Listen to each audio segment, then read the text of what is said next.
आज हम इस वीडियो के माध्यम से आरक्षण और डॉक्टर भीमराव अंबेडकर पर अपनी बात रखेंगे। बहुत बार ऐसा हमारे अंदर विचार आता था कि आखिर जब देश आज़ाद होने पर लोकतांत्रिक और संवैधानिक व्यवस्था लागू होनी थी, जहाँ पर सभी लोगों की वोट के अधिकार और अवसर एक समान होने थे, फिर डॉक्टर भीमराव अंबेडकर को आरक्षण जैसी चीज़ की आवश्यकता क्यों पड़ी और क्यों इस तरह की मांग उन्होंने रखा, इसके कारण क्या हो सकते हैं और इसकी आवश्यकता क्यों थी। इसके लिए समझने से पूर्व हमें पूर्व की स्थिति को समझना चाहिए और ख़ास तौर से उन वर्गों की स्थिति को समझना चाहिए जिन वर्गों से डॉक्टर भीमराव अंबेडकर संबंध रखते हैं। यह सही है कि हमारे देश का एक बहुत बड़ा वर्ग के साथ बहुत ही अमानवीय व्यवहार कई हजार वर्षों तक हुआ, उसे मनुष्य तक स्वीकार नहीं किया गया और इस भेदभाव का आधार शासन व्यवस्था थी, जो वर्ण व्यवस्था के रूप में हमारे देश में विद्यमान थी। भेदभाव क्योंकि वर्ण व्यवस्था ही एक वर्ण को दूसरे वर्ण पर अधिकार प्रदान करती है। इसी कारण से ऊपर के दो वर्णों को छोड़कर अन्य वर्णों को शिक्षा की भी कोई आवश्यकता महसूस नहीं की जाती थी। परंतु जब संवैधानिक युग का शुरुआत होना था और देश संविधान के माध्यम से देश को चलना था, लोकतांत्रिक व्यवस्था को एडाप्ट करना था, तो फिर आरक्षण की आवश्यकता क्या थी? क्योंकि लोकतंत्र में जो भी लोग सत्ता में जाते हैं वो जनता का वोट के माध्यम से जाते हैं। सत्ता में पहुंचने वाले लोग जनता के जनभावना की उपेक्षा करके नहीं रह सकते थे, क्योंकि जनता उन्हें अगले चुनाव में सत्ता से बाहर कर देती है। यह खतरा हमेशा बना रहता है। इस तरह हमारे देश में कई बार हुआ और कई बार जनता ने अपने वोट के माध्यम से तमाम राजनीतिक दलों को सत्ता से बाहर का रास्ता दिखाया।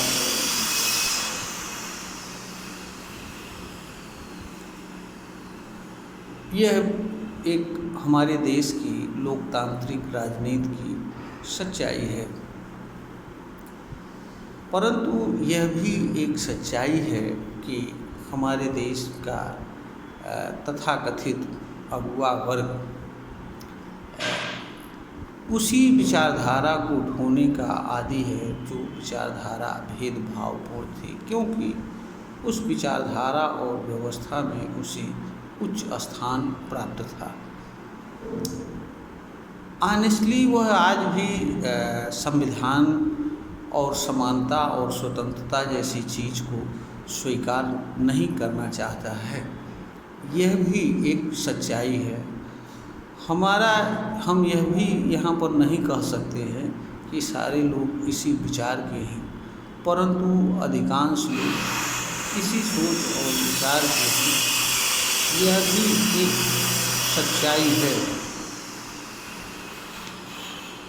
इसीलिए संभवतः डॉक्टर भीमराव अंबेडकर को यह आवश्यकता पड़ी कि उनके वर्ग को आरक्षण दिया जाए और आरक्षण के माध्यम से सत्ता में भागीदारी सुनिश्चित किया जाए, क्योंकि यह भी एक सच्चाई है कि वह वर्ग अपने काबिलियत, अपनी योग्यता और संसाधनों के माध्यम से आम चुनाव में चुनाव लड़ करके सत्ता में भागीदारी प्राप्त करने की क्षमता नहीं रखता था।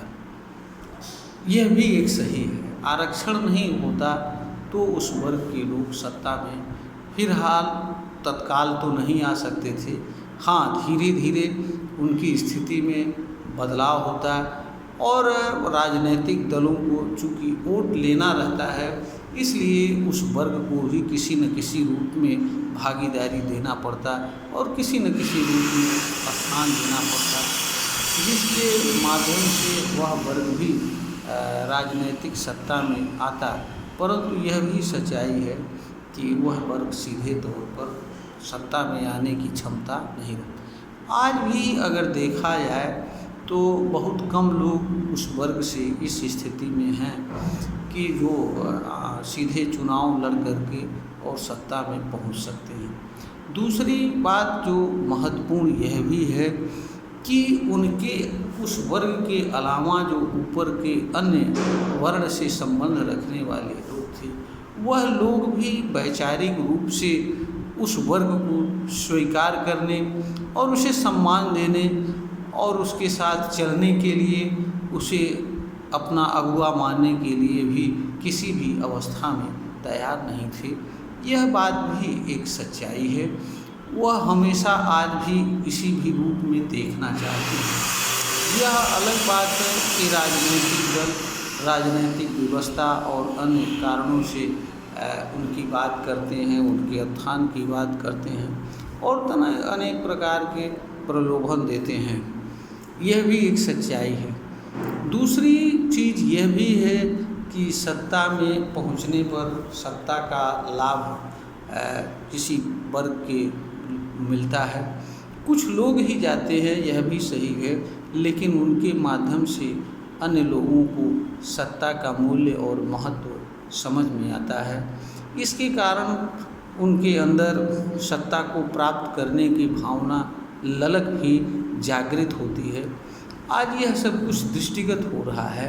सत्ता में भागीदारी के कारण ही हर वर्ग, आज दलित वर्ग भी अपनी उसके अंदर चेतना जागृत हुई है और वह भी अपने स्वाभिमान को बनाए रखने के लिए आज उसके भी तमाम नेतागण राजनीति में आए, राजनीति कर रहे हैं, अपने वर्ग को जगाने का कार्य कर रहे हैं। यह भी एक सच्चाई है। दूसरी, कहीं न कहीं डॉक्टर भीमराव अंबेडकर के मन में यह रहा होगा कि जब हमारे वर्ग का लोग सत्ता में नहीं रहेंगे तो जो संविधान बनाया जाएगा उस संविधान को अपने बहुमत के बल से कुचल सकते हैं और एक ऐसा संविधान बना सकते हैं जहां पर भेदभावपूर्ण स्थिति स्थापित की जा सके। यह भी अगर देखा जाए, मैं नहीं कह सकता कि इस तरह की शंका थी या नहीं थी, लेकिन और इस पर हमने कहीं पढ़ा भी नहीं है, लेकिन इस तरह की संभावना हो सकती है क्योंकि डॉक्टर भीमराव अंबेडकर अपने समय के विधि की पढ़ाई एक अच्छे स्कॉलर थे। हर विषयों की उन्हें समझ थी और वो दूरदृष्टि थे, एक दार्शनिक भी थे, एक फिलासफर भी थे। बड़ी चीज़ों को बड़ी बुद्धिमानी और समझदारी के साथ समझने का प्रयास करते थे। यह चीज़ें उनके द्वारा लिखित अगर पुस्तकों का अध्ययन किया जाए तो यह बातें स्पष्ट हुआ। दूरदृष्टि वाले थे, भविष्य के बारे में भी सोचने वाले थे।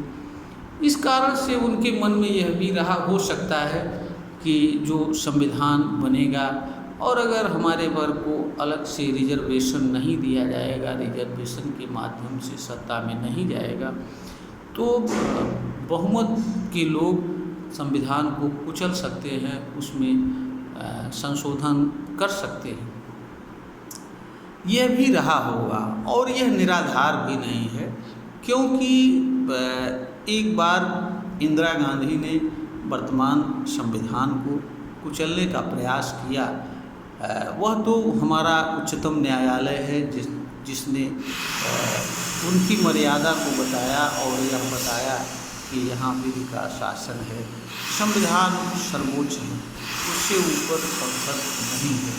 यद्यपि इंदिरा गांधी के द्वारा केशवानंद भारती के मामले में यह उठाया गया कि संसद सब कुछ कर सकती है, वह इस संविधान को खत्म करके दूसरा संविधान, वह लोकतंत्र के स्थान पर राजतंत्र को लागू कर सकती है, परंतु उच्चतम न्यायालय ने कहा ऐसा कुछ आप नहीं कर सकते हैं, क्योंकि देश में संविधान सर्वोपरि है और संविधान का जो मूलभूत ढांचा है उसमें आप किसी भी तरह का फेरबदल नहीं कर सकते हैं। संसद संविधान से ऊपर नहीं है और संसद का हर कानून उच्चतम न्यायालय के समीक्षा के अधीन है।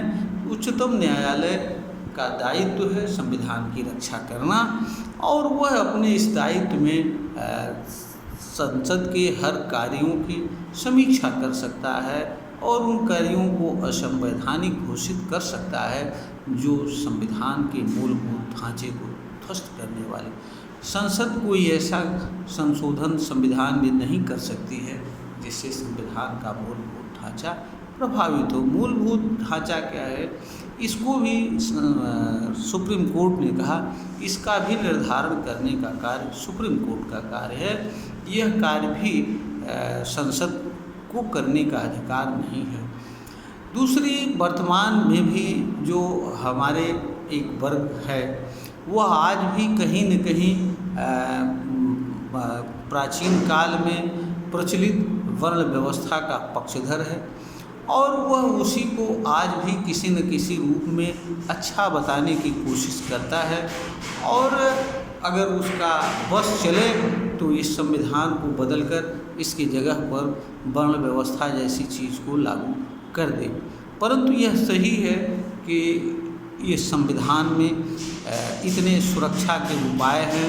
दूसरा, यहाँ जनता का एक बहुत बड़ा वर्ग है जो संविधान में अपना हित समझता है, उसमें उसकी आत्मा बसती है, इसलिए यहाँ पर यह सभी चीज़ें तो संभव नहीं है।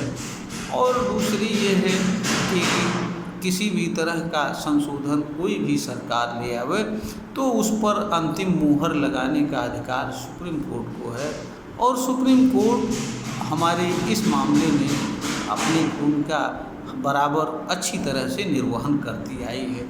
इसलिए जो हमारा वर्तमान संविधान है इसके मूलभूत ढांचे में किसी भी तरह का कोई संशोधन नहीं किया जा सकता है। किसी भी अवस्था में लोकतंत्र को नहीं ख़त्म, जुडिशियल सिस्टम को नहीं ख़त्म किया जा सकता है और ना ही जनता को मूलभूत अधिकार हैं वह नहीं ख़त्म किया जा सकता है और सुप्रीम कोर्ट और उच्च न्यायालय को जो अधिकारिता दी गई है उसे नहीं ख़त्म किया जा सकता है। ऐसे अनेक चीज़ें हैं कि जिनको जो कि संविधान के मूल ढांचा का सृजन करते हैं उन चीज़ों को ख़त्म नहीं किया जा सकता है। तो यहाँ पर अगर इन चीज़ों को देखा जाए तो इस तरह की शंका हो सकती है डॉक्टर भीमराव अम्बेडकर के, और ये कारण ये हो सकता है कि जो है जिसके आधार पर उन्होंने वह आरक्षण जैसी चीज़ की वकालत करते थे। दूसरा कारण यह भी सही है कि उनका वर्ग अपने बल पर चुनाव लड़ करके सत्ता में भागीदारी सुनिश्चित करने की क्षमता नहीं, भले ही संवैधानिक रूप से उसे संविधान लागू होने के साथ अवसर तो प्राप्त हो जाता, परंतु अवसर तभी भी ले पाता है कोई व्यक्ति जब उस अवसर को प्राप्त करने की क्षमता रखे। तो वहाँ भी एक सच्चाई यह थी कि वह वर्ग उनका वर्ग जो है इस अवसर का लाभ लेने की क्षमता नहीं रखता था। ये भी एक कारण संविधान के। तीसरा कारण यह रहा हो सकता है कि इसके माध्यम से लोग सत्ता में जाएंगे तो उनके अंदर भी जागरूकता पैदा होगी और उनके अंदर भी संविधान का मूल्य और महत्व मालूम होगा और धीरे धीरे अगर जब भी कोई संविधान के खिलाफ या ऐसी चीज़ों के व्यवस्था के खिलाफ जो उनके अधिकारों को कम करने में, तो वहाँ पर ये लोग अपना आवाज़ उठाने का प्रयास करेंगे। यह सब कुछ आज दिख रहा है। संविधान में आरक्षण के माध्यम से भागीदारी का ही परिणाम है। आज दलित वर्ग में भी अनेक लीडर हैं, अनेक राजनीतिक दल हैं और हर कोई कहीं न कहीं अपने वर्ग को जगाने का कार्य कर रहा है और वह संविधान में के द्वारा प्राप्त अधिकारों के माध्यम से अनेक बदलाव हुए हैं। वह शिक्षा हर क्षेत्र में कहीं न कहीं किसी न किसी रूप में अपनी भागीदारी कर रहा है, उसके लाभ को देख रहा है। इसलिए जब भी कोई राजनीतिक दल आरक्षण या संविधान के किसी ऐसे प्रावधान के बारे में बात करता है जो आरक्षण को ख़त्म करने वाला होता है या उस वर्ग के अधिकारों में कटौती करने की बात आती है, तो उस वर्ग के लोग अपनी आवाज़ को बुलंद करते हैं और सरकार को पास पहुंचाने का कार्य करते हैं, जो कि एक लोकतंत्र के लिए अच्छा है।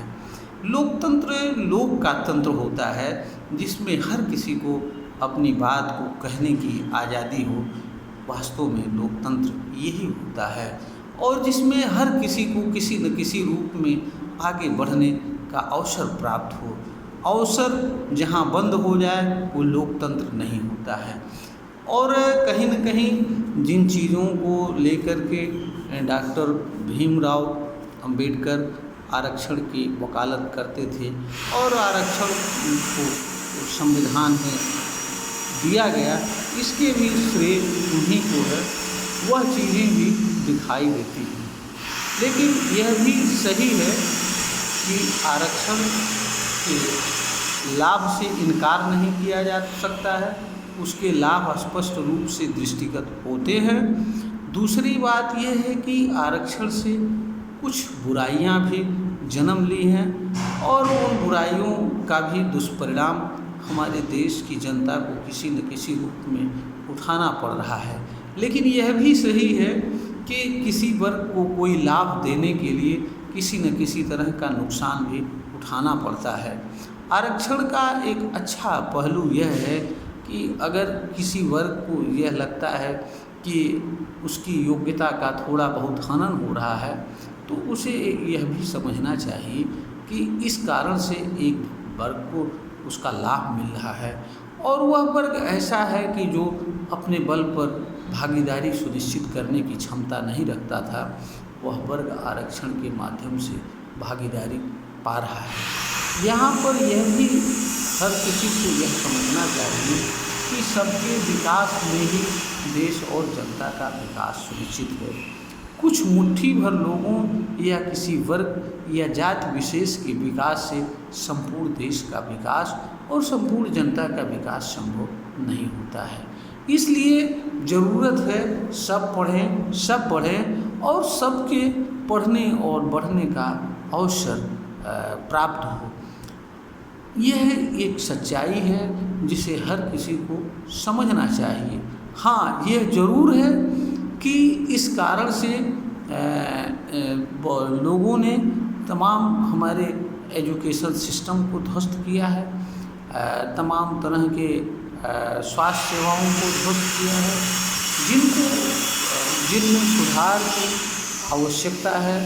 दूसरा, हर कोई अपने जो भी आरक्षित वर्ग को छोड़ करके अन्य लोग जो है अपनी कमियों को आरक्षण के माध्यम से छुपाने का प्रयास करते हैं। यह भी एक सच्चाई है और उन्हें बिना कुछ कहे यह अवसर मिल जाता है कि हर बुराई की जड़ आरक्षण है, जबकि ऐसा नहीं है। आरक्षण किसी भी बुराई का जन्म नहीं है, उसका कारण स्पष्ट है, उद्देश्य स्पष्ट है और किस कारण से वह दिया जाए। हाँ, आरक्षण के को लागू करने की जो व्यवस्था है वो दोषपूर्ण है, उसमें कुछ त्रुटियां हैं, उसमें और सुधार किया जाना चाहिए। ये चर्चा का विषय हो सकता है, इस पे चर्चा करनी चाहिए। आरक्षण पर भी खुली चर्चा करनी चाहिए और ये भी हर किसी को समझना चाहिए कि आरक्षण अनंत काल तक लागू रखी जाने वाली व्यवस्था नहीं हो सकती है। एक न एक दिन इस व्यवस्था को खत्म करके हमको हर किसी के लिए एक समान व्यवस्था पर आना पड़ेगा। इस चीज़ को भी हर किसी को समझना चाहिए और इसके लिए भी हर किसी को तैयार होना चाहिए। वह समय कब आएगा, वो स्थिति में हमारा देश कब तक पहुंचेगा, इस पर तो कोई निश्चित समय सीमा निर्धारित नहीं किया जा सकता है। लेकिन यह भी सही है कि इस तरह की व्यवस्थाएं शाश्वत नहीं हो सकती है और ना ही इन्हें शाश्वत बनाया जा सकता है, क्योंकि इससे जो सुविधाभोगी वर्ग पैदा होता है उनके अंदर आत्मस्वाभिमान नहीं जागृत होता है, उनके अंदर स्वतंत्र फाइट करने की भावना नहीं जागृत होती है।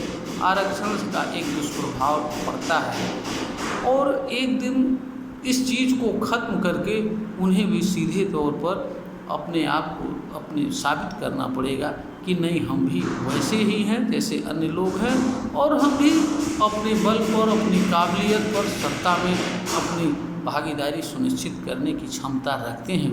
क्योंकि जब तक कोई व्यक्ति या वर्ग अपनी योग्यता को साबित नहीं करता है तब तक समाज उसे वास्तव में अपना हीरो या अगुआ नहीं मानता है। तो यह भी जो आरक्षित वर्ग के लोग हैं इन्हें समझना चाहिए।